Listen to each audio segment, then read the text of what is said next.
सभी लोगों को मेरा नमस्कार। हम भाई मैट्रिक्स पढ़ रहे थे और मैट्रिक्स के अंदर हमने मैट्रिक्स की डेफिनेशन पढ़ ली थी। मैट्रिक्स के अंदर कैसे लिखा जाता है मैट्रिक्स को वो पढ़ लिया था। मैट्रिक्स होती क्या है ये सारी बातें हमने जान ली थी। मैट्रिक्स का ऑर्डर क्या होता है, ऑर्डर को लिखा कहाँ जाता है, ऑर्डर को लिखा कैसे जाता है और एलिमेंट कैसे फाइंड करते हैं किसी भी मैट्रिक्स के अंदर, ये भी हमने सीख लिया था। उसके बाद हमने मैट्रिक्स के अंदर ये भी सीखा था कि किसी भी जर्नल मैट्रिक्स को कैसे लिखा जाता है, ठीक है, वो बातें भी हमने कर ली थी। और हमने डिफरेंट ऑर्डर की जर्नल मैट्रिक्स को लिखना हमने सीख लिया था, ठीक है। आज हम उसी के ऊपर थोड़ा सा आगे बढ़ेंगे और आगे बातों को करेंगे, थोड़ी सी बातों को आगे बढ़ाते हैं, ठीक है। आओ यार, तो मैंने एक मैट्रिक्स लिखी हुई है। अगर आपको थोड़ा सा ध्यान हो, जो मैंने पिछले लेक्चर में आपको बताया था, तो ये कौन सी मैट्रिक्स है, तो ये जर्नल मैट्रिक्स होती है। जैसे अगर आपको किन्हीं भी दो नंबर का स्क्वायर खोलना है तो आप कौन सा फॉर्मूला लगाते हैं, a+b का होल स्क्वायर लगाते हैं, यही तो फॉर्मूला लगाते हैं।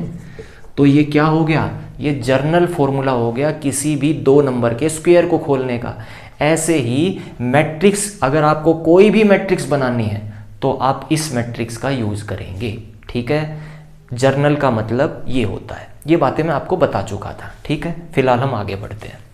चलिए आज हम क्या पढ़ने वाले हैं तो उसके ऊपर हम बात कर लेते हैं। ये जर्नल मैट्रिक्स मैंने लिखी हुई है, इसी को आज हम और डिटेल में बात करेंगे, ठीक है। और इसको पूरी अच्छी तरीके से जान लेंगे कि इसके अंदर क्या क्या बातें हो सकती हैं, क्या क्या बातें हमें पता है, क्या क्या बातें हमें नहीं पता है। हम सब बातों को सीखेंगे, ठीक है। उससे पहले मैं आपसे एक बात पूछता हूँ कि यार एक बात बताओ, इस मैट्रिक्स के अंदर जितने भी एलिमेंट हैं ना, इस मैट्रिक्स के अंदर जितने भी अंदर मेंबर बैठे हुए हैं, ये सब कौन है, एलिमेंट कहलाते हैं। अगर इन सब को एक नाम देना हो, मैं कहूँ कि जितने भी अंदर मेंबर बैठे हुए हैं इन सब को एक नाम देना है, तो आप एक नाम क्या देंगे, यानी कि ये इन सब को मिलाकर एक नाम देना है तो आप क्या देंगे, इनको एक नाम। तो आप एक बात बताओ, अब मैं इनको एक नाम देता हूँ। देखो आप एक बात बताओ, सबके अंदर ए तो आ रहा है ना, आप कोई भी एलिमेंट उठा लो, उस सब के अंदर ये ए तो है ना, ये तो कॉमन है, ठीक है। तो अगर मुझे इनका कॉमन नाम लिखना है तो उस कॉमन नाम के अंदर ए तो आएगा ही आएगा, ठीक है, आएगा कि नहीं आएगा। अब आप कहोगे कि ए तो ठीक है, सब में कॉमन है, लेकिन एक चीज चेंज हो रही है, जो ए के पैर में नंबर लिखे हुए हैं ना, ए के पैर में, आप कहोगे ए के पैर का क्या मतलब है। देखो हम ए ऐसे लिखते हैं और ए खत्म कहाँ होता है, यहाँ खत्म होता है, ठीक है। तो यहाँ हम किसे लिखते हैं, 1 1, ठीक है, मेरी बात समझ गए। यानी जहाँ ए खत्म होता है वहाँ लिखते हैं। आपका शरीर कहाँ खत्म होता है, आपके पैरों के ऊपर, इसीलिए हम इसे बोल देते हैं ए के पैर में लगे हुए हैं, ठीक है। आप ऐसा बोल सकते हैं समझने के लिए यार, ठीक है। एक और बात ध्यान रहे, ये जो नंबर आते हैं ना ये हमेशा ए के पैर में आते हैं, यानी ए के नीचे आते हैं। कुछ लोग इन्हें ऐसे लिख देते हैं A11, ये गलत है भाई, ठीक है। हमेशा ये नंबर नीचे आते हैं, ए के पैर में आते हैं। मेरी बात आप समझ गए, तो इस बात को क्लियर रखिए, ध्यान रखिए, ठीक है। अब अपनी बात के ऊपर आते हैं। मैं कह रहा था अगर हमें इन सब का एक नाम बनाना हो तो हम एक नाम क्या दे सकते हैं। तो देखो आप कहोगे कि सबके अंदर ए तो आ रहा है, तो ए तो फिक्स कर दिया यार। अब आगे बढ़ते हैं, अगर ए फिक्स है तो क्या चेंज हो रहा है, तो आप कहेंगे कि जो ये नंबर लिखे हैं ना ए के पैर में, ए के पैर में जो ये नंबर लिखे हैं ये चेंज हो रहे हैं। यहाँ 11 है, यहाँ 21 है, यहाँ 22 है, यहाँ 23, यानी ये नीचे वाले नंबर चेंज हो रहे हैं। तो इनके लिए कोई ऐसा नाम सोचना पड़ेगा जो इन सब का एक कॉमन नाम बन जाए, क्योंकि ये सब अलग अलग हैं, तो इनके लिए एक नाम सोचना पड़ेगा। तो अब एक नाम सोचो क्या हो सकता है। तो मैंने आपको एक चीज बताई थी यार कि जो ये आगे वाले नंबर होते हैं ना इनको हम आई कहते हैं, बताई थी मैंने ये बात। और जो पीछे वाला मेंबर होता है, यानी ये बात मैं आपको बता चुका था कि जो आगे होता है उसे आई कहते हैं और जो पीछे होता है उसे भाई जे कहते हैं, इस बात को मैं बता चुका था। तो आप एक बात बताओ, इस आगे वाले का नाम आई, पीछे वाले का जे। आप कोई भी मेंबर उठा लो, उसमें आगे वाला किसको रिप्रेजेंट करता है, आई को, और पीछे वाला किसको रिप्रेजेंट करता है, जे को। तो यहां आई कितना है 2, जे कितना है 2, यहां आई कितना है 3, जे कितना है 3, यहां आई कितना है 2, जे कितना है 4। यानी हम इनका नाम आई और जे बोल सकते हैं, बेशक से आई और जे चेंज हो रहे हो हर एक चीज के अंदर। देखो यहाँ आई और जे अलग है, यहाँ आई और जे अलग है, लेकिन इनको हम आई और जे तो बोलते थे ना, क्योंकि आगे वाले को आई कहते हैं, पीछे वाले को हम जे कहते हैं। तो अगर इनका कॉमन नाम बनाना हो तो हम कह सकते हैं ना कि ये, ठीक है। और आई और जे की वैल्यू क्या हो सकती है, तो आई और जे आई की वैल्यू क्या होगी, 1 से शुरू होगी एंड सो ऑन आगे तक चलती जाएगी। ऐसे ही जे की वैल्यू हम क्या ले सकते हैं, 1 से लेकर आगे तक कोई भी वैल्यू हम ले सकते हैं। मेरी बात आप समझ पाए कि नहीं समझ पाए? आप कहेंगे कैसे? देखो, अगर मुझे इनका कॉमन नाम बनाना है तो कॉमन नाम का मतलब क्या होता है कि एक ऐसा नाम जो सबको रिप्रेजेंट कर दे। तो सबके अंदर ए तो आ रहा है, तो अगर इनका एक कॉमन नाम बनाना है तो उसमें ए तो आएगा ही आएगा। अब दिक्कत ये हो गई कि नीचे वाले जो नंबर है ना, जो ए के नीचे लिखे हैं, जो ए के पैर में लिखे हैं, वो चेंज हो रहे हैं बार बार।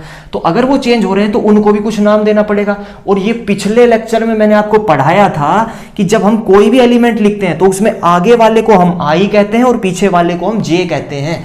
और आई किसको रिप्रेजेंट करता है, रो को रिप्रेजेंट करता है, और जे किसको रिप्रेजेंट करता है, कॉलम को रिप्रेजेंट करता है। ये बातें मैं आपको बता चुका था, ठीक है। इसका मतलब इसे हम कैसे पढ़ेंगे कि ये जो है, ये जो मेंबर है, ये कौन सी रो के अंदर है। देखो ये अगले वाला किसका, देखो जो पहले लिखा होता है वो तो आई होता है, और आई का मतलब क्या होता है, रो, यानी आई रो को रिप्रेजेंट करता है। तो यहां आई की वैल्यू 1 है, इसका मतलब ये रो नंबर 1 है। आप चेक करो क्या ये वास्तव में रो नंबर 1 है, तो बिल्कुल सर ये रो नंबर 1 है। जे कौन होता है, कॉलम होती है, और यहां कॉलम कितनी है, फर्स्ट। तो आप देखो यहां कॉलम फर्स्ट है, बिल्कुल ये पहली कॉलम है, ठीक है। ये सारी बातें हमने कर ली थी, दोबारा दोबारा पढ़ने का कोई फायदा नहीं है यार, क्योंकि मैं बता चुका था इन सब बातों को।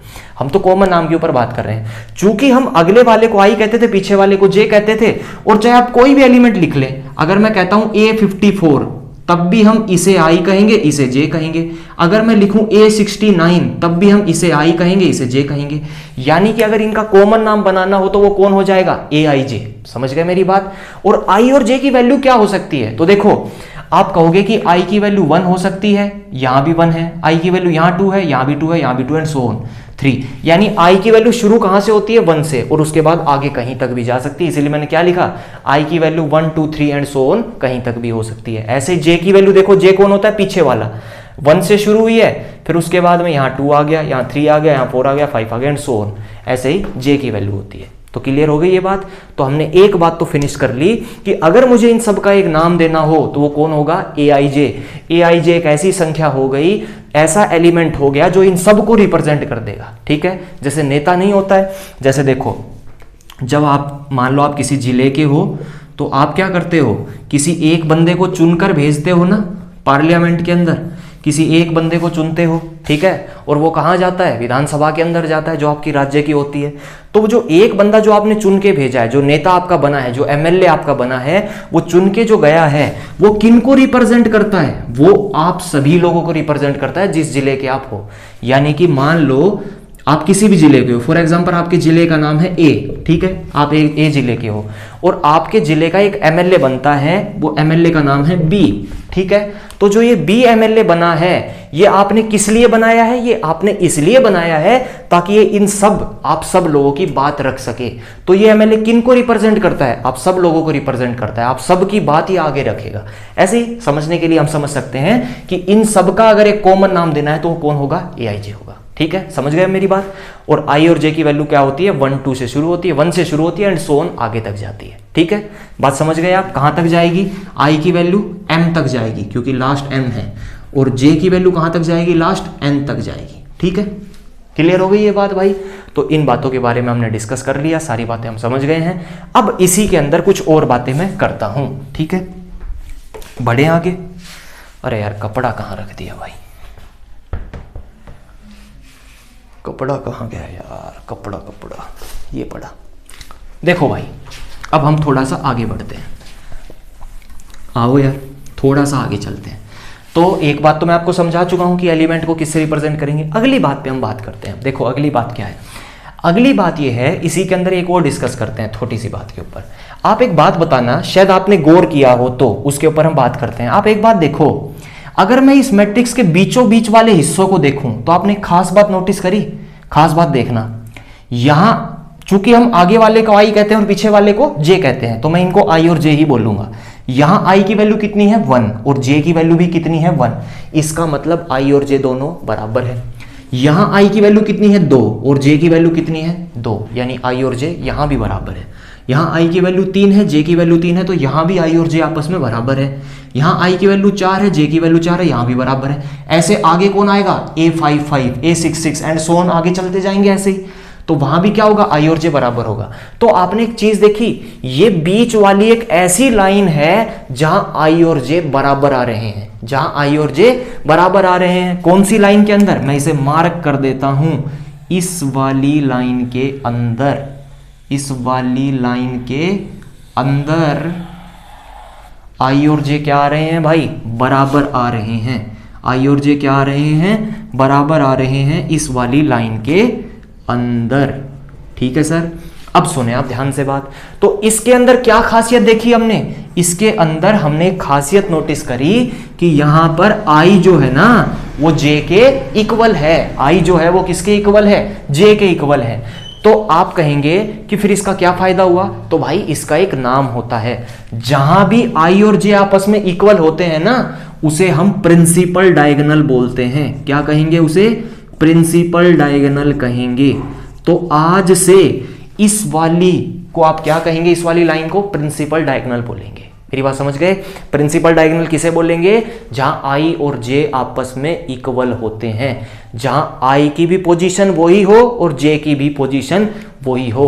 और आई क्या होती है, रो, और जे क्या होती है, कॉलम। मैं बता चुका हूं पहले, आई किसको रिप्रेजेंट करता है, रो को, जे किसको, कॉलम को। तो इसका मतलब जहां भी रो और कॉलम आपस में इक्वल होंगी उस वाली को आप क्या कहेंगे, उसे आप क्या कहेंगे, प्रिंसिपल डायगोनल कहेंगे। मेरी बात आप समझ गए। तो एक काम हमने खत्म कर लिया, अब हम चलते हैं आगे।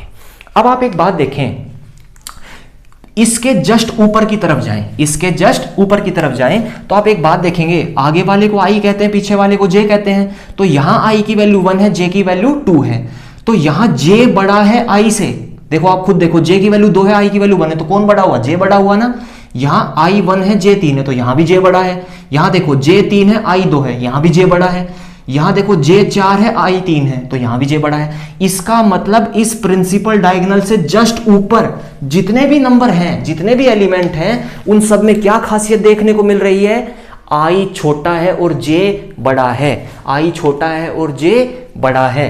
तो मैं इनको मार्क कर देता हूं ताकि आप इन्हें देख पाए ध्यान से, ये कौन कौन से मेंबर हैं।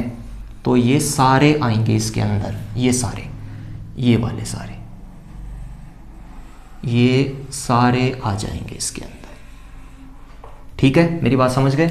यहां क्या खासियत है, यहां खासियत है कि जो जे की वैल्यू है वो आई से बड़ी है, और जे क्या होती है, कॉलम होती है, और आई क्या होता है, रो होती है। ठीक है, यानी यहां कॉलम ज्यादा है, रो कम है। मेरी बात आप समझ गए।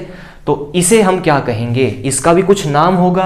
बिल्कुल जैसे इसका नाम प्रिंसिपल डायगोनल होता है, वैसे जहां जे की वैल्यू आई से बड़ी होती है उसे हम अपर ट्रायंगल बोलते हैं। इसे हम क्या कहेंगे, आप इसे बेशक से ना भी लिखे तो कोई दिक्कत नहीं है, इसे हम क्या कहेंगे, अपर ट्रायंगल कहेंगे। इसे हम क्या कहेंगे, अपर ट्रायंगल कहेंगे। ठीक है, आप कहोगे अपर ट्रायंगल क्यों कहेंगे, तो सुनो, अपर ट्रायंगल इसे इसलिए कहते हैं क्योंकि एक तो ये इस प्रिंसिपल डायगोनल के ऊपर है, और जो ऊपर होता है उसे हम अपर कहते हैं।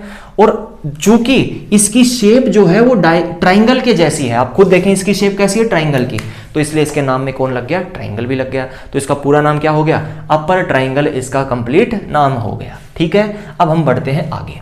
अब आप नीचे की तरफ आए, देखो बिल्कुल दिक्कत नहीं लेनी है। आप कहेंगे कि ये काम कैसे आएंगे, इन्हें हम सवालों के ऊपर कैसे अप्लाई करेंगे, मैं सवाल करवाऊंगा कि आप उन्हें कैसे पहचानेंगे। ठीक है, तो दिक्कत नहीं लेनी है। इसके बाद हम जस्ट क्वेश्चन करेंगे, 3-4 क्वेश्चन की प्रैक्टिस करेंगे, बढ़िया आपको समझ आ जाएगा। ठीक है, फिलहाल इसे समझें। ठीक है, आप ये मत सोचे कि ये कैसे हम क्वेश्चन के ऊपर अप्लाई करेंगे, वो अप्लाई करना सिखाऊंगा अभी। ठीक है, पहले समझे। देखो अब जस्ट इस प्रिंसिपल डायगोनल से नीचे आए, यहां देखें आप, यहां क्या खासियत है। तो देखो सबसे पहली बात, यहां पे एक चीज देखेंगे तो यहां देखें, यहां आई की वैल्यू 2 है, जे की वैल्यू 1 है, तो यहां आई बड़ा है, जे छोटा है। आप किसी के अंदर भी देख लें, आई बड़ा मिलेगा, जे छोटा मिलेगा, आई बड़ा मिलेगा और जे छोटा मिलेगा।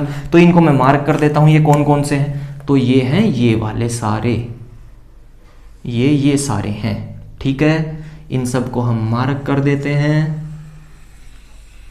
इन सबको हम मार्क कर देते हैं, ये मैंने मार्क कर दिया। ठीक है, और यहां क्या खासियत है, इसको हम थोड़ा सा अलग जगह लिख देते हैं, मैं इसे नीचे की तरफ लिख देता हूं यहां। ठीक है, यहां क्या खासियत है, आई की वैल्यू जे से बड़ी है, i की वैल्यू j से बड़ी है। तो आप कहेंगे क्या इसका भी कुछ नाम होता है? तो बिल्कुल इसका भी कुछ नाम होता है। आप एक बात बताएं, इसका नाम क्या होगा? मैं पहले बता देता हूं, इसका नाम होता है लोअर ट्राइंगल। इसे हम क्या कहते हैं? लोअर ट्राइंगल कहते हैं। ठीक है, अभी बात करेंगे लोअर ट्राइंगल। इसका नाम लोअर ट्राइंगल क्यों पड़ा? क्योंकि ये प्रिंसिपल डायगोनल के नीचे बना होता है, इसलिए इसे लोअर कहते हैं। और इसकी शेप कैसी है? ट्राइंगल के जैसी, इसके नाम में ट्राइंगल जुड़ गया। ठीक है, तो अब अगर आपसे कोई पेपर में ये पूछे कि मैट्रिक्स के अंदर अपर ट्राइंगल की खासियत क्या होती है, मैट्रिक्स के अंदर जो अपर ट्राइंगल होती है उसकी क्या खासियत होती है, तो आप क्या कहेंगे? अपर ट्राइंगल जो होती है वो प्रिंसिपल डायगोनल के ऊपर बनी होती है और उसमें खासियत क्या होती है? उसमें j की वैल्यू i से बड़ी होती है, j की वैल्यू i से बड़ी होती है। ठीक है, अगर आपसे कोई पूछे कि लोअर ट्राइंगल की क्या खासियत होती है और ये कहां होती है, तो आप कहेंगे कि लोअर ट्राइंगल प्रिंसिपल डायगोनल के जस्ट नीचे बनी होती है और इसमें खासियतें क्या होती हैं? इसमें एक खासियत होती है कि जो i है वो j से बड़ा होता है। ठीक है, अच्छा, अगर कोई आपसे पूछे कि प्रिंसिपल डायगोनल की क्या खासियत होती है और ये कहां होता है, तो आप कहेंगे प्रिंसिपल डायगोनल मैट्रिक्स के बीचों बीच बना होता है। आप खुद देखें, प्रिंसिपल डायगोनल शुरू कहां से होता है? प्रिंसिपल डायगोनल हमेशा वहां से शुरू होता है जहां से आपकी मैट्रिक्स शुरू हुई है, और खत्म भी कहां होता है? जहां आपकी मैट्रिक्स खत्म हो जाती है। ठीक है, तो प्रिंसिपल डायगोनल एक मैट्रिक्स को कहां से काटता है? बीचों बीच काटता है। और इसकी खासियत क्या होती है? यहां i की वैल्यू j के इक्वल होती है। मेरी बात आप समझ गए? तो ये सारी बातें हमने पढ़ी। हमने क्या क्या जाना अभी? कि इन सब का कॉमन नाम क्या होता है वो हमने पढ़ लिया, इसके अंदर क्या क्या खासियतें होती है वो हमने पढ़ लिया। एक छोटा सा पॉइंट और मैं आपको क्लियर कर देता हूं, उसके बाद हम आगे बढ़ते हैं। देखो, जो ये प्रिंसिपल डायगोनल है ना, इसके अंदर आप एक नोट बना के एक बात लिख सकते हैं। ठीक है, नोट बना के वो क्या बात लिखेंगे वो समझो। देखो, प्रिंसिपल डायगोनल में खासियत होती है भाई, ये प्रिंसिपल डायगोनल है ना, ये हर एक मैट्रिक्स के अंदर नहीं बनता है, ये हर एक मैट्रिक्स के अंदर नहीं बनता। तो ये किस में बनता है? तो देखो, प्रिंसिपल डायगोनल मैं लिख देता हूं, प्रिंसिपल डायगोनल केवल उन मैट्रिक्स के अंदर मिलेगा, केवल उन मैट्रिक्स के अंदर मौजूद होगा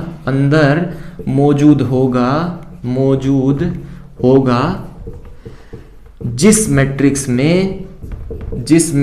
में रो और कॉलम की संख्या बराबर होगी, रो और कॉलम की संख्या बराबर। ठीक है भाई, संख्या बराबर होगी। मेरी बात आप समझ गए? ठीक है, मैंने क्या लिखा है? मैंने लिखा है कि प्रिंसिपल डायगोनल केवल उन मैट्रिक्स के अंदर मौजूद होगा जिन मैट्रिक्स में, इसे आप ऐसे लिख लो, जिन मैट्रिक्स में रो और कॉलम की संख्या बराबर होगी। आप कहेंगे समझ में नहीं आया, कोई दिक्कत नहीं, समझाते हैं। देखो, मेरा मतलब क्या है?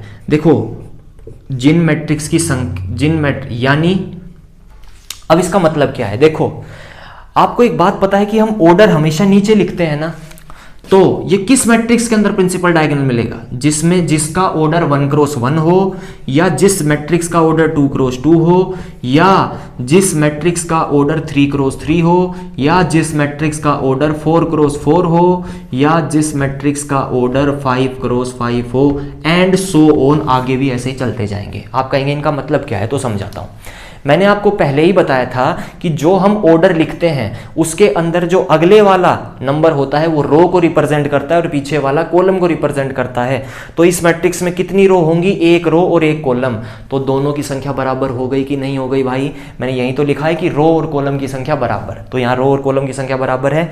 इसमें कितनी रो होंगी? 2 रो 2 कॉलम, तो दोनों बराबर है रो और कॉलम। इसमें कितनी रो होंगी? 3 ही कॉलम होंगी, तो दोनों बराबर हैं। इसमें कितनी रो होंगी? 4, कितनी कॉलम होंगी? 4। इसमें कितनी कॉलम होंगी? 5, और कितनी रो होंगी? 5। ठीक है, यानी ये कुछ ऐसी मैट्रिक्स हैं जिनमें रो और कॉलम बराबर होती है, और ये आगे भी चलती जाएगी। 6 क्रॉस 6, 7 क्रॉस 7, 8 क्रॉस 1, 98 क्रॉस 99, मतलब कितनी भी बना सकते हैं, लेकिन दोनों सेम होने चाहिए। तो जो ऐसे ऑर्डर की मैट्रिक्स आपको मिलेगी जिसके अंदर रो और कॉलम आपस में बराबर हो, सिंपल तरीके से ये कहें कि जिस मैट्रिक्स में रो की संख्या और कॉलम की संख्या बराबर होगी, केवल उसी मैट्रिक्स के अंदर प्रिंसिपल डायगोनल बनेगा, बाकी में नहीं बनेगा। आप कहेंगे बाकी कैसी मैट्रिक्स? तो बाकी ऐसी वाली मैट्रिक्स।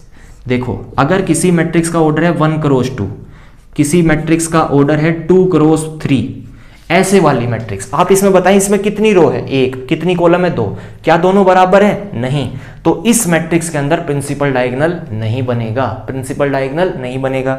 इसमें रो कितनी है, 2, कॉलम कितनी है, 3, तो इसमें भी प्रिंसिपल डायगोनल नहीं बनेगा। क्यों नहीं बनेगा वो हम बताएंगे अभी एक एग्जाम्पल के थ्रू कि क्यों नहीं बनेगा, उसे आप खुद भी समझ सकते हैं। ठीक है, बात करें अब आगे, चलें अब आगे बढ़े। ठीक है, शुरुआत करें भाई अब क्वेश्चन की, तो आप समझ गए होंगे। अब बात करते हैं क्वेश्चन की। ठीक है, मैं इसे मिटाता हूं और मैं 3-4 क्वेश्चन आपको करवाता हूं, उससे आप समझ पाएंगे आसानी से। देखो अब आगे, अब हम क्वेश्चन कर लेते हैं 3-4। आइए भाई क्वेश्चन करते हैं 3-4। देखें जरा आप, तो सबसे पहला क्वेश्चन जो मैं शुरू कर रहा हूं वो है ये। इसके अंदर आपको क्या बताना है, पहला क्वेश्चन है 1 2 3 4। सेकंड क्वेश्चन है, थोड़ा सा बड़ा बड़ा लिख देते हैं ना ताकि आराम से हम समझ पाएं। अगली एक मैट्रिक्स है, इसका ऑर्डर कितना होगा, 2 क्रॉस 2, क्योंकि इसके अंदर 2 रो है और 2 कॉलम। अगला है 3 क्रॉस 3 का, 1 2 3 4 5 6 7 8 9। ठीक है, एक और एग्जांपल ले लेता हूं, ये है 1 2 3 4 5 6 7 8, और आगे चलें 9 10 11 12। ठीक है, ऐसे आगे 13 14 15 16। ठीक है, हम केवल एग्जाम्पल ले रहे हैं, इसके अंदर कुछ भी एग्जाम्पल हो सकते हैं, मैं आपको केवल एग्जाम्पल देके समझा रहा हूँ। ठीक है, एक और एग्जाम्पल ले लेते हैं, वो है 1 क्रॉस 1 की, यहाँ मैं 2 लिख देता हूँ, 1 क्रॉस 1। ठीक है, बस ज़्यादा एग्जाम्पल लेने की ज़रूरत नहीं है, कुछ और एग्जाम्पल ले लेंगे। देखो अब मैं आपसे पूछता हूँ कि बताओ भाई, इस मैट्रिक्स के अंदर आपको यह भी बताना है कि लोअर ट्राइंगल कौन सी है, और इसमें आपको यह भी बताना है कि अपर ट्राइंगल कौन सी है, और इसमें आपको यह भी बताना है कि प्रिंसिपल डायगोनल कौन सा है। तो देखो मैंने अभी आपको सिखाया था, क्या सिखाया था, सबसे पहले अगर आपको कभी भी यह पता करना है ना कि इसके अंदर प्रिंसिपल डायगोनल कौन बनेगा, अपर ट्राइंगल कौन बनेगा और लोअर ट्राइंगल, तो उसका एक ही तरीका है कि सबसे पहले आप जो भी मेंबर दिए हुए हैं, जो भी एलिमेंट दिए हुए हैं, इनकी पोजीशन को लिख लो। तो आप कहेंगे कि भाई इनकी जो पोजीशन है ना, इसकी पोजीशन क्या है, A11, और इससे अगले की पोजीशन क्या होती है, A12, ये मैं आपको सिखा चुका हूं। इसकी पोजीशन क्या होती है, A21, इसकी पोजीशन क्या होती है, A22। ठीक है, अच्छा अब आपको पता क्या करना है, तो सुनो, मैंने आपको क्या बताया था, जहां I और J आपस में इक्वल होंगे वो तो क्या बनेगा, प्रिंसिपल डायगोनल। तो सुनो ध्यान से, देखो यहां I और J इक्वल है ना, तो ये प्रिंसिपल डायगोनल में आएगा, यहां भी I और J इक्वल है, तो यानी ये 2 पोजीशन ऐसी है जो प्रिंसिपल डायगोनल में आएंगी, और ये वाली पोजीशन कौन है, 1, और ये वाली पोजीशन कौन है, 2। इसका मतलब आपने पता कर लिया कि प्रिंसिपल डायगोनल कौन बनेगा, ये बनेगा, ये कौन है आपका, प्रिंसिपल डायगोनल है। क्या है मेरे भाई, प्रिंसिपल डायगोनल है। ठीक है, अब हम आगे बढ़ते हैं थोड़ा सा। अब आप देखो मैंने क्या कहा था, जहां J की वैल्यू I से बड़ी हो वो क्या होती है, अपर ट्राइंगल होती है। तो आप देखो यहां I1 है, J 2 है, तो यहां J बड़ा है और I छोटा है, तो ये कौन सी हो गई हमारी, अपर ट्राइंगल हो गई। और ये वाली पोजीशन है कौन, 2, तो हमारी अपर ट्राइंगल के अंदर कितने मेंबर आएंगे, केवल ये अकेला आएगा, यानी ये हमारी कौन हो जाएगी, जो ऊपर बच गया, ये होती है अपर ट्राइंगल। मेरी बात आप समझ गए कि नहीं समझ गए भाई। ठीक है, अब देखो आगे, अब आगे बात करते हैं, और अब आपको पता करने की जरूरत भी नहीं। देखो यार, अगर आपको प्रिंसिपल डायगोनल पता चल गया तो उसके बाद तो दिक्कत ही नहीं है। प्रिंसिपल डायगोनल के जो ऊपर होते हैं वो अपर ट्राइंगल में आते हैं, प्रिंसिपल डायगोनल के जो नीचे होते हैं वो लोअर ट्राइंगल में आते हैं, बात ही खत्म हो गई। तो ये 3 आएगा किसके अंदर, लोअर ट्राइंगल के अंदर। ठीक है, आप मेरी बातों को समझ पाए या नहीं समझ पाए, समझ गए होंगे भाई। अब आगे बढ़ते हैं, अगले एग्जांपल के अंदर आते हैं। अब आप पोजीशन लिखें, तो इन सब एलिमेंट की पोजीशन क्या क्या है वो मैं यहां लिख रहा हूं, A11, अगला A12, A13, बस इससे आगे नहीं जाना क्योंकि इसमें भी 3 है, हमें भी यहां तक 3 तक जाना है। A21, A22, A23, A31, A32, A33। ठीक है, 3 क्रॉस 3। अब देखो प्रिंसिपल डायगोनल में कौन आते हैं, जहां I और J बराबर होते हैं, तो एक तो इस पोजीशन में I और J बराबर है, एक यहां I और J बराबर है, यहां I और J बराबर है। ठीक है, तो यानी कि प्रिंसिपल डायगोनल में कौन कौन सी पोजीशन आएंगी, ये 3 पोजीशन आएंगी। और ये वाली पोजीशन कौन है 1, और ये वाली पोजीशन कौन है 5, और ये वाली पोजीशन कौन है 9। इसका मतलब ये 3 लोग आएंगे हमारे इसके अंदर। ठीक है, समझ गए, प्रिंसिपल डायगोनल के अंदर। तो ये कौन हो गया हमारा प्रिंसिपल डायगोनल हो गया, प्रिंसिपल डायगोनल हो गया। ठीक है, और प्रिंसिपल डायगोनल के जस्ट ऊपर कौन होती है अपर ट्राइंगल। तो 2 3 6 ये किसके अंदर आएंगे अपर ट्राइंगल के अंदर आएंगे। तो इन्हें हम और लिख देते हैं, ये किस में आएंगे अपर ट्राइंगल में आएंगे। ठीक है सर, ये अपर ट्राइंगल में आएंगे। और प्रिंसिपल डायगोनल के जस्ट नीचे कौन होती है लोअर ट्राइंगल। तो 4 7 8 ये किसके अंदर आएंगे लोअर ट्राइंगल के अंदर आएंगे। ठीक है, ये आएंगे लोअर ट्राइंगल के अंदर। अब हम आगे बढ़ते हैं, अगला एग्जांपल। अगर इसके अंदर आपको पता करना है तो सबसे पहले क्या लिखनी पड़ेंगी पोजीशंस लिखनी पड़ेंगी।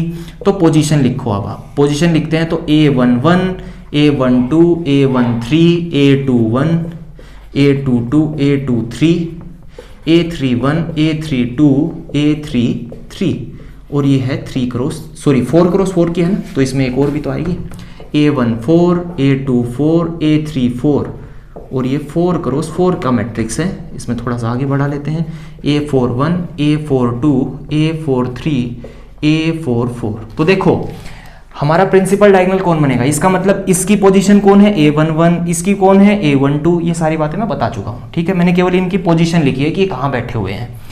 तो हमारे प्रिंसिपल डायगोनल में तो ये आएंगे, क्योंकि इन्हीं पोजीशन के ऊपर क्या खासियत है, इन्हीं पोजीशन के अंदर I और J की वैल्यू इक्वल है। और A11 कौन है हमारा, A11 कौन है 1, और A22 कौन है 6, और ये वाली पोजीशन कौन है 11, और A44 कौन है ये 16। तो इन सब को यानी ये सब किसके अंदर आएंगे प्रिंसिपल डायगोनल के अंदर आएंगे। किसके अंदर आएंगे भाई प्रिंसिपल डायगोनल के अंदर। और इस प्रिंसिपल डायगोनल के ऊपर वाले कौन होंगे वो अपर ट्राइंगल में आएंगे, यानी कि 2 3 4 7 8 12 ये सब किस में आएंगे अपर ट्राइंगल में।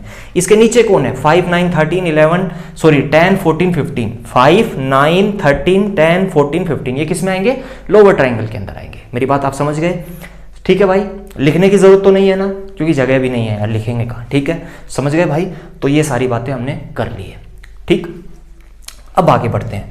अब इसकी बात करते हैं। मैं पूछता हूं कि इसके अंदर आपको ये बताना है कि इसमें लोअर ट्राइंगल क्या है, अपर ट्राइंगल क्या है और प्रिंसिपल डायगोनल क्या है। तो सबसे पहले आप क्या करेंगे, सबसे पहले आप एक काम करें, इसकी पोजीशन को लिख लें। तो इसके अंदर तो एक ही पोजीशन है, ये अकेला है। तो शुरुआत कहां से होती है A11 से, तो इसकी पोजीशन कौन होगी A11 होगी। आप वैसे भी पता कर सकते हैं ये कौन सी रो है पहली रो है, तो यहाँ 1 आ गया। ये कौन सी कॉलम है पहली कॉलम है, तो A11। तो इसकी पोजीशन ये हो गई। अब आप एक बात बताओ प्रिंसिपल डायगोनल में कौन आते थे, प्रिंसिपल डायगोनल में वो आते थे जहां I और J की वैल्यू बराबर होती थी। यहाँ I1 है J1 है, तो इसका मतलब ये इकलौता ऐसा नंबर है जो किस में आ जाएगा प्रिंसिपल डायगोनल में आ जाएगा। ये कौन हो गया हमारा प्रिंसिपल डायगोनल हो गया, प्रिंसिपल डायगोनल हो गया। आप इसके ऊपर कोई नंबर लिखे हैं नहीं लिखे हैं, तो इसका मतलब इसके अंदर लोअर ट्राइंगल नहीं सॉरी अपर ट्राइंगल नहीं है। ऐसे ही इसके नीचे कुछ लिखा है नहीं लिखा है, तो इसमें लोअर ट्राइंगल भी नहीं है। ठीक है, तो मैंने आपको समझा दी है सारी बातें। अब तो आप समझ गए होंगे ना कि जो हम पढ़ रहे थे वो कैसे यूज करना है। आपको बस यही पता होना चाहिए कि जो पढ़ रहे हैं उसे कैसे यूज करना है, बाकी काम हमने खत्म कर ही दिया। ठीक है भाई, तो ऐसे हमें करनी है सारी बातें। अब मैं एक चीज और आपको बता देता हूं, देखो ध्यान से। मैंने आपको शुरुआत में ही कहा था और इस पॉइंट को मैं दोबारा क्लियर कर रहा हूं, दोबारा इस पॉइंट को हम क्लियर कर रहे हैं। और वो पॉइंट क्या है वो सुने आप। देखें, मैंने आपको कहा था कि प्रिंसिपल डायगोनल की एक खासियत होती है, ये हमेशा वहां से शुरू होता है जहां से मैट्रिक्स शुरू हुई है, और ये हमेशा खत्म कहां होता है वहीं जहां मैट्रिक्स खत्म होती है। आप देख लें, शुरुआत वहां से हुई है जहां मैट्रिक्स शुरू हुई और खत्म कहां हुआ जहां मैट्रिक्स खत्म हुई। यहां भी देख ले, शुरुआत वहां से जहां मैट्रिक्स शुरू हुई और खत्म कहां हुआ जहां मैट्रिक्स खत्म हुई। शुरुआत वहां से जहां मैट्रिक्स शुरू हुई और खत्म कहां हुआ जहां मैट्रिक्स खत्म हुई। ठीक है, मेरी बात समझ गए। शुरुआत वहीं से जहां मैट्रिक्स शुरू हुई और खत्म कहां जहां मैट्रिक्स खत्म हुई। कुछ और एग्जाम्पल हैं जिन्हें मैं लेता हूं और मैं इसी के अंदर लिख देता हूं उन सबको। ठीक है, हम ऐसे ही जगह बना लेते हैं। ठीक है ना। अब देखो, मैं एक एग्जांपल लेता हूं और मैं आपसे पूछता हूं कि इसके अंदर आप प्रिंसिपल डायगोनल ढूंढ के बताइए। 1 2 3 4 5 6 ये एक मैट्रिक्स है, इसका ऑर्डर कितना है 2 क्रॉस 3, क्योंकि इसमें 2 रोज हैं और 3 कॉलम हैं। रोज कौन है ये। ठीक है, सबसे पहला तरीका तो क्या है ढूंढने का, इनकी क्या लिखनी पड़ेगी पोजीशन लिख दीजिए आप। पोजीशन क्या है A11 A12 A13। ठीक है, रुक जाइए क्योंकि यहीं तक जाना है, इसमें भी 3 है यहाँ भी 3 है।